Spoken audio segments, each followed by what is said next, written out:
Grandes et merveilleuses sont toutes tes œuvres, ô Seigneur, notre Dieu tout-puissant, juste et véritable dans toute ta volonté, toi le roi éternel, qui sur la terre est Non, ça va. Rien ne sera épargné dans ces vidéos. Il est temps que ça s'arrête. Moi, j'en peux plus. Mais regarde, il faisait beau, regarde les gros nuages, ils commencent déjà à arriver, toi. Ah non, arrête. Je ne suis pas du tout vexé, frères et sœurs. Tout ça pour parler Du Christ roi. Il est roi, lui. qu'on a fêté hier. Voilà. 10 minutes pour Jésus. Et on n'a pas fait 10 minutes pour Jésus hier. Eh bien non. 10 minutes pour Jésus, donc 44. 44. Frères et sœurs, aujourd'hui donc, Christ roi. Voilà, on va vous parler parce que voilà, la royauté. C'est dans notre foi. On croit que le Christ est roi. Voilà. Mais qu'est-ce que ça veut dire? Mais la royauté, ça peut être mal interprété. Ah oui, on n'aime pas trop que quelqu'un règne sur nous. On préférerait une autonomie absolue. Et donc, on va vous parler en fait des deux royautés. Oui. La royauté, on va dire, politique et la royauté spirituelle. Voilà. Et le Christ, lui, a lutté contre la royauté politique. Enfin, lutter, c'est-à-dire qu'il a refusé pour lui-même. Voilà. Elle est bonne, la royauté politique, mais pour lui-même, il l'a refusé. Voilà, il a refusé. Et pour bien montrer que, en fait, le pouvoir, c'est d'abord le service. Et c'est ça qu'on voudrait essayer de développer pendant cette vidéo. Et donc, on va commencer peut-être par un premier texte que tu as dû préparer, probablement. Mais non, tu m'as pas demandé. Voilà, le lavement des pieds. D'accord, bah voilà. Alors, le lavement des pieds. Là, alors, c'est donc en quel évangile, frères et sœurs? Tic-tac, question pour un paroissien. C'est l'évangile de Saint Jean, chapitre 15-16, un truc comme ça. Voilà, sûrement, c'est à la fin de toute façon. 14, là, 13, l'avant 13. Ah bah. C'est au tout début, c'est avant le discours. En même temps, si t'as pas préparé tes lunettes, ça sert à rien que je prépare la Bible. Hein. Ah là là là là, c'est pas rien, vous savez mes frères.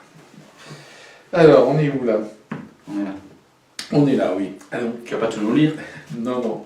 On va quand même situer l'évangile.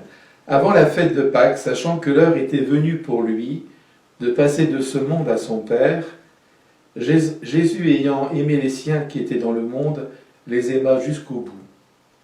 Au cours du repas, alors que le diable a déjà mis dans le cœur de Judas, fils de Simon Iscariote, l'intention de le livrer, Jésus, sachant que le Père a tout remis entre ses mains, qu'il est sorti de Dieu et qu'il s'en va vers Dieu, se lève de table, dépose son vêtement et prend un linge qu'il se noue à la ceinture. Jésus lui-même. Puis il verse de l'eau dans un bassin. Alors il se mit à laver les pieds des disciples et à les essuyer avec le linge qu'il avait à la ceinture. Voilà. Mais c'est pas normalement un travail d'esclave, ça? Mais si. Et Jésus, qui est le chef, il dit, toute sa vie, il a fait comprendre qu'il était fils de Dieu, qu'il était le sauveur, le Messie. Et là, il lave les pieds de ses disciples. Ça n'est pas normal. Et il dit à ses disciples de faire de même. Ça, c'est encore moins normal, parce que ça sent mauvais, les pieds. Ça dépend. Mais c'est tout pour montrer que, quand même, le Très-Haut, le Dieu Tout-Puissant, qui se révèle à nous en Jésus, juste avant de mourir, le message qu'il nous laisse est celui-là. Mets-toi au pied de l'autre pour le servir. Estime l'autre toujours plus grand que toi. C'est Dieu qui nous dit ça. Estime l'autre toujours plus grand que toi. Ça veut dire que le pouvoir que tu as, quel qu'il soit, il n'est pas pour toi, mais il est pour te mettre au service des autres. C'est le premier message sur la royauté du Christ que nous aimerions que vous et nous vivions, parce que nous aussi on doit le réapprendre. Le pouvoir a comme sens le service des frères et sœurs. Un pouvoir qui n'est pas au service est un pouvoir perverti.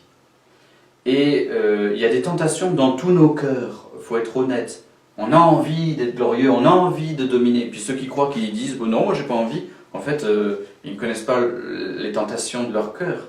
Et alors parfois c'est une tentation renversée. Oh, je suis nul, non, pas moi, je suis trop pourri. En fait, c'est en négatif de ce désir de grandeur. Il faut simplement désirer être ce qu'on est. On a des charges, les uns les autres, on a des missions. Vos enfants, vos parents, votre travail, votre ministère paroissial, le service des frères et sœurs dans la paroisse, dire bonjour à la messe. On a tous des missions. Dieu vous les donne avec confiance. Et donc, vous avez le droit d'être fier de vos missions. C'est beau la fierté de sa mission. Mais le sens de cette fierté, c'est « je suis au service.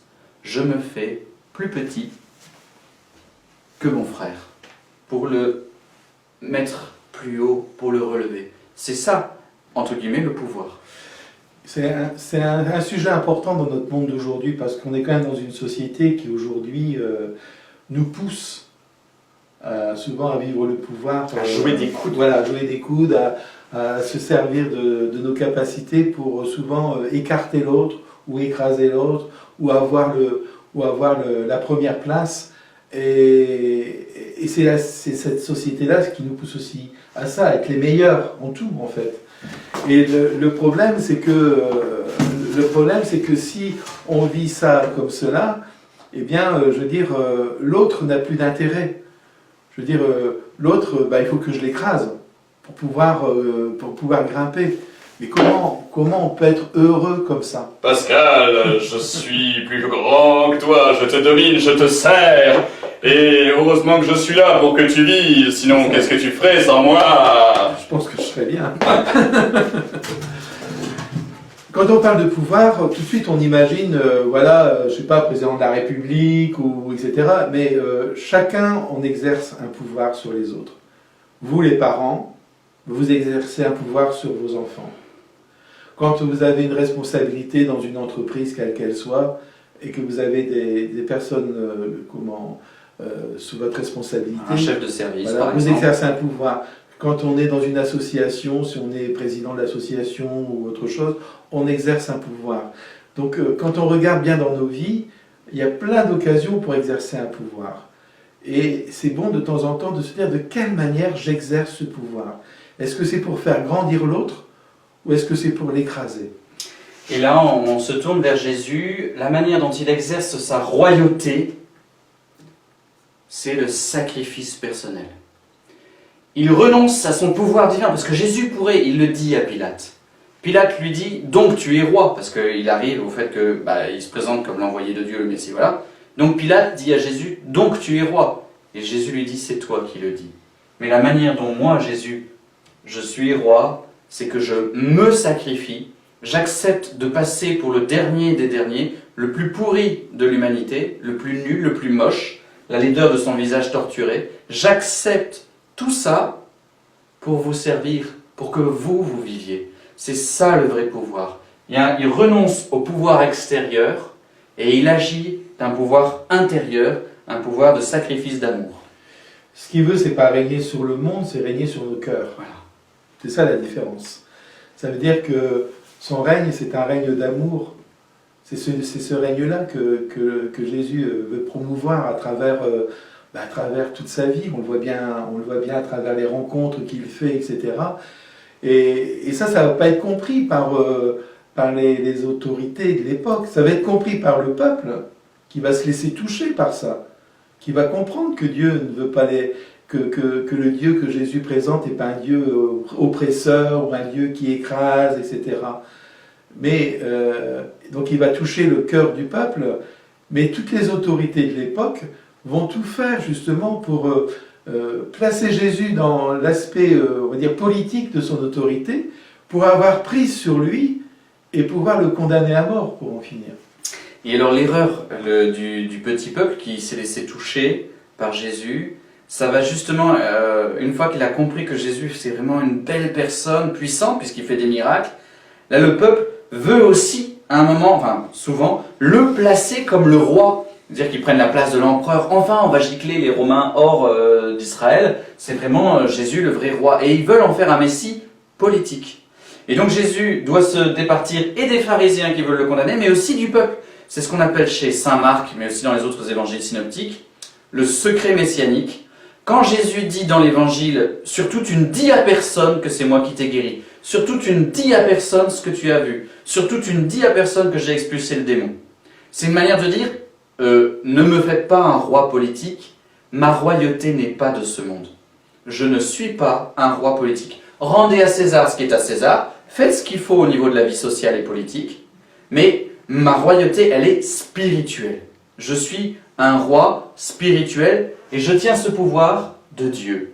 Je tiens ce pouvoir de Dieu, pas de vous, pas des hommes. C'est pas une démocratie, la royauté du Christ. Je tiens ce pouvoir de Dieu. C'est pour ça que on s'aperçoit que souvent on dit qu'il y a eu des guerres de religion, mais c'est pas des guerres de religion qu'il y a eu souvent, c'est des guerres politiques. Des guerres politico-religieuses. Voilà, c'est-à-dire on a voulu se servir de la religion pour pouvoir souvent asseoir un pouvoir de domination politique. Et l'Église est toujours coincée entre ces deux-là, parce qu'on veut l'emmener là où parfois elle n'a pas envie d'aller. Hein, comme on a voulu emmener le Christ là où il n'a pas eu envie d'aller.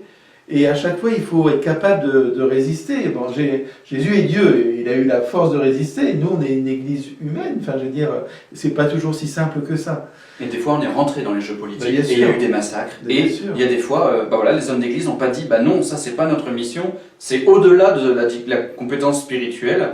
Et du coup, il y a une compromission à des moments. Voilà. En même temps, quand on est au service de l'État, l'Église, elle veut être au service des gens. Donc forcément, elle essaye de conseiller le pouvoir politique. Et donc, dès qu'on se mouille les mains, dès qu'on met les mains dans le cambouis, forcément aussi, il y a des erreurs, et parfois des erreurs très graves. C'est pour ça qu'il faut toujours revenir à ce que le Christ nous dit. Toujours revenir à ce que le Christ nous dit. En disant, ma royauté n'est pas de ce monde. Hein, et moi, l'image que j'aime le plus, c'est justement le texte du lavement des pieds, qui nous redit bien où doit être la place de l'Église, où doit être notre place en tant que chrétien, et la manière dont on doit se considérer les uns envers les autres. Serviteurs. Pour résumer un petit peu, frères et sœurs, et pour aussi que vous puissiez réfléchir à votre vie, quelles sont les responsabilités, les pouvoirs que vous exercez? Même dans une amitié, on exerce un pouvoir d'influence. Quelles sont les personnes sur lesquelles j'exerce un pouvoir? Est-ce que c'est un pouvoir de service, d'amour qui va jusqu'à me sacrifier pour les autres? Et est-ce que j'ai bien compris que Jésus était un roi spirituel? Et donc, je me situe vraiment dans le but de faire grandir son royaume d'amour et de foi sur le plan spirituel. Après, il faut quand même dire, c'est pas parce qu'on est chrétien qu'il ne faut pas s'engager en politique, au contraire. Bien sûr. Il faut juste apprendre à distinguer la foi et la vie politique. Dans la vie politique, les gens qui sont autour de nous, certains sont chrétiens, certains ne le sont pas. Et donc, quand je m'engage, c'est comme chrétien, et j'essaye de déployer un royaume comme Jésus le veut, c'est-à-dire avec des vraies relations d'amour entre tous les hommes et des relations avec Dieu.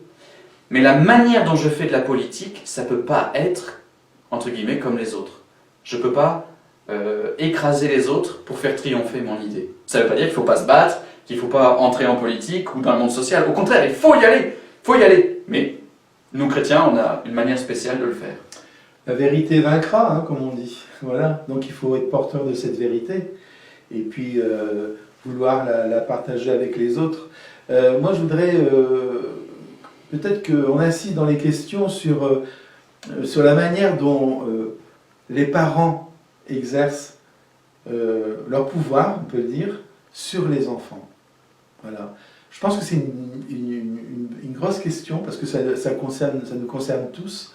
Est-ce que la relation que j'ai avec mes proches, avec mes enfants en particulier, est une relation qui cherche vraiment à les faire grandir, qui cherche à les faire donner le meilleur d'eux-mêmes et pas vouloir à tout prix faire passer mes idées à moi, ce que je crois qui est bon pour eux, mais vraiment de respecter ce que eux peuvent me dire d'eux-mêmes, quoi.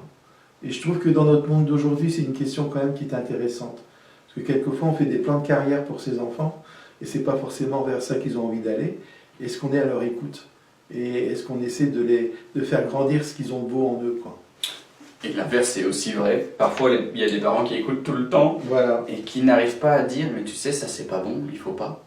Vous avez aussi C'est un droit de... Non, vous avez le droit de dire à vos enfants, et d'ailleurs, chapeau aux parents qui ont le courage de dire non, tu ne feras pas ça, ça n'est pas bon.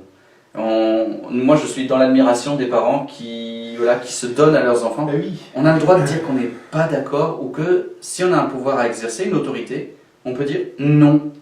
Parce que les enfants peuvent exercer aussi un pouvoir sur les parents. Et ils sont malins. Ah Frères et sœurs, sur ces hautes considérations, on vous souhaite une belle journée. Voilà. Et dans cette semaine du Christ Roi, la dernière de l'année, on vous dit, eh bien, bon courage dans vos pouvoirs. Voilà, parce qu'on passe bientôt à la nouvelle année. Et c'est une autre vidéo.